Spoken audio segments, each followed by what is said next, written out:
Channel R presents Discover Spotlight, our exclusive series of interviews with the best up-and-coming artists. Hey, this is Tara from Channel R Discover Spotlight. Today I've been chatting to R&B singer-songwriter Kara Marni about her new EP, State of Mind. And I'm over you, trying to make sure I'm not over you. Trying to make sure I'm not over you. What you gonna do when somebody new makes me get over you, over you. Trying to make sure I'm not over you. Trying to make sure I'm not over you. What you gonna do when somebody new? How are you? I'm okay, thank you. I've had a slightly strange 24 hours, but yeah, I've had a craziness, to be honest. I've not slept. Oh no. Not because I was out partying, but I was shooting this music video last night in Liverpool, and we finished about 4 a.m. Oh my goodness. In the hotel room, I kid you not, the whole building fire alarms go off, and they wouldn't go off for about 2 hours. So I got an Uber back to London. Oh no. But it's all good, and I'm excited to, speak about my project and stuff. But please forgive me if some of my answers are slightly frazzled. But how are you doing? Yeah, I'm great, thank you. Yeah, I love this. I love listening to new artists and getting new artist music. Oh, well, that's really sweet of you to support, and thank you so much. I love it. No, you're more than welcome. I really love it. I think we need to do more, and especially with COVID and everything else that's been going on, it really knocks you all, and it doesn't help you all getting your music out there and getting yourselves established and up and running. So if Definitely. we can help you as much as we possibly can, get you on the radio, etc., and do these little spotlight interviews, then it all helps, I hope. That's very, very, very kind of you, so thank you very much. Oh, you're more than welcome. You've got a great little EP out there. I'm excited. Yeah, it's coming on Friday. Can't believe it's coming out on Friday, actually. It feels strange saying that in a way, because I'm just so used to just constantly saying, like, it's coming, and then it's finally here. But I'm super excited to be dropping it, and for everyone to hear my lockdown baby. Yeah, and it's Second Nature. Is that the new single that you're putting out from it in a first and foremost way, or are you putting it all out together? So Second Nature's out already. That's that one. A month or so ago, but it's still a new one. But Over You will be my next song that's coming out on Friday from the EP. So yeah. The EP is called State of Mind, yes? Correct. Yes. Yeah. I've been listening to that. I really think all of it, all the songs are really good. And they sound to me, I don't know, I'll ask you whether or not this is true, but is they like your life, as if you're living life that you're living, and also observational from other people's lives? Is that your inspiration? Yeah, I mean, to be honest, this EP is very much, I would say, personal in that respect. It's pretty much just about me. I think having had lockdown and isolation and just a tough 2 years, I think, like many others as well, I think I sort of had no choice but to talk about those things and feeling just going through a place that's probably a tough one that I haven't probably been to before, or that I've even discussed. And there are some positive songs on there, like Second Nature, which is amazing, and I love kind of changing it up a little bit. And Second Nature is all about me just kind of being someone new that I'm obsessed with. And then I've got songs on there like Sick of Me, which you wouldn't have heard yet, but are very personal, vulnerable songs that kind of describe how I've been feeling for the past 2 years or so, which just sick of just being stuck with my thoughts, I guess, for 24/7, not being able to have an escape. And then I've got songs on there like Over You, which is how I end the project, which is very much it kind of touches a bit on empowerment, that song as well, and it's a collab with Tony Romiti, which was super fun to do. Another one that we made over lockdown, having not met each other. I still find that weird, but yeah, so that's a nice one to end it on, because I think it kind of just displays the kind of growth and love I've discovered for myself after this process, you know? Yeah, which is good. You need that. And I suppose in some ways then it's sort of like cathartic. It's like your own way of getting out your feelings and helping yourself get rid of the baggage, and then come into freshness and having your fresh start and having having the good future, so to speak.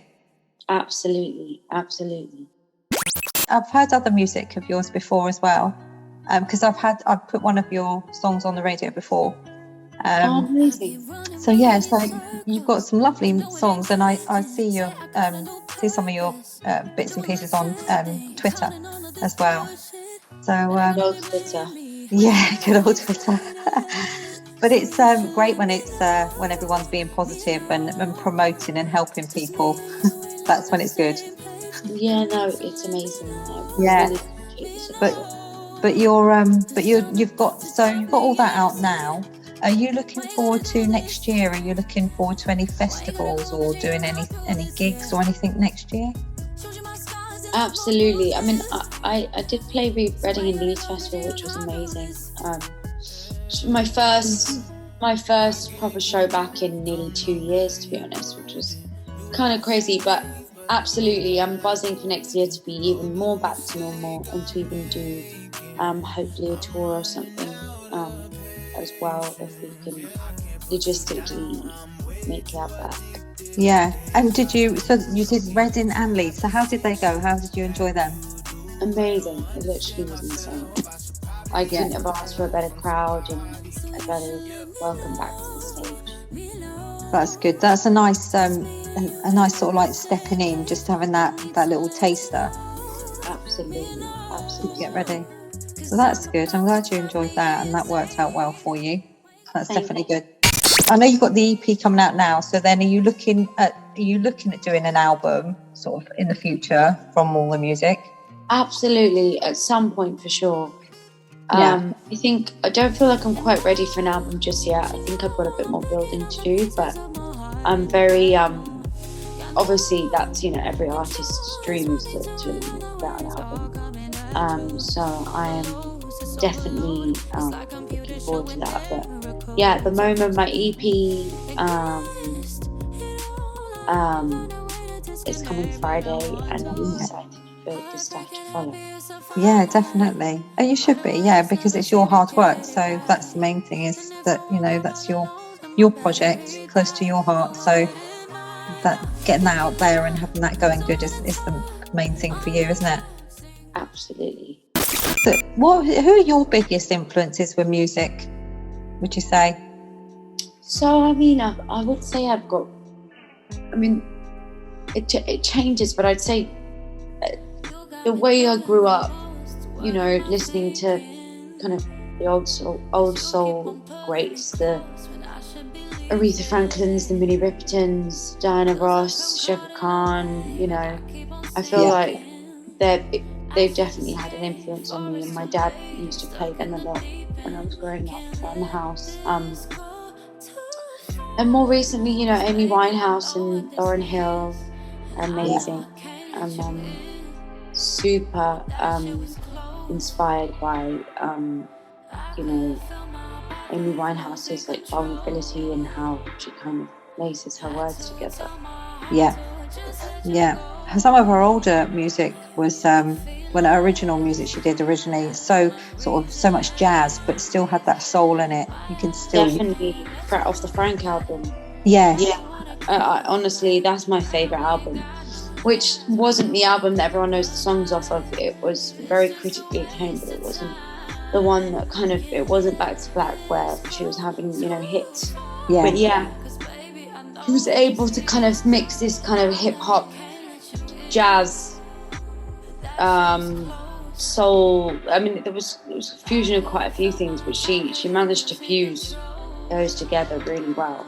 Yeah. So would you describe how would you describe your sound? Is yours a fusion of different? I'd say it's probably, I think Amy's is probably more soul, blues, jazz, whereas I'd say mine is more R&B soul. Right. Okay. But I'm definitely inspired by, you know, that as well, and blues, you know, and yeah. But I'd say I'd probably R&B musically. I take quite a lot of inspiration from the 90s as well. What was it that got you into the music, into making music, writing music, singing? Honestly, I could sing before I could speak. That's what my mum and grandma tell me. So apparently I was being a dramatic young child, just continuing crying. But really I wasn't crying, I was singing. That's apparently what the story was. That my brother and my sister would stop and I would keep going. And my grandma was like, no, she's singing. And my mum was like, no, she's just a drama queen. But I listen back to the videos now, I watch it back, and I was definitely not crying. I was just definitely loving the sound of my voice. Yeah. Well, there you go. If you're going to be a singer, that's what you need. Definitely. So do you write all your music? Yeah, I do. Yeah. And is there anyone that you would like to collaborate with? I know you've done a couple of collaborations, you were saying, writing-wise, but is there anyone you would like to collaborate with a song? Daniel Caesar, I love him. Daniel Caesar's an incredible artist. You should definitely check him out. I'll have to have a look at him. Yeah, look him up. So he's someone you'd really like to do a collaboration with? Yeah, him. I mean, there's loads. I could literally list a million names right now. But Daniel Caesar, her, Tiana Taylor, LMA, Mark Ronson, Salam Remy. Yeah, there's a lot. But there's a lot. Daniel Caesar would be great.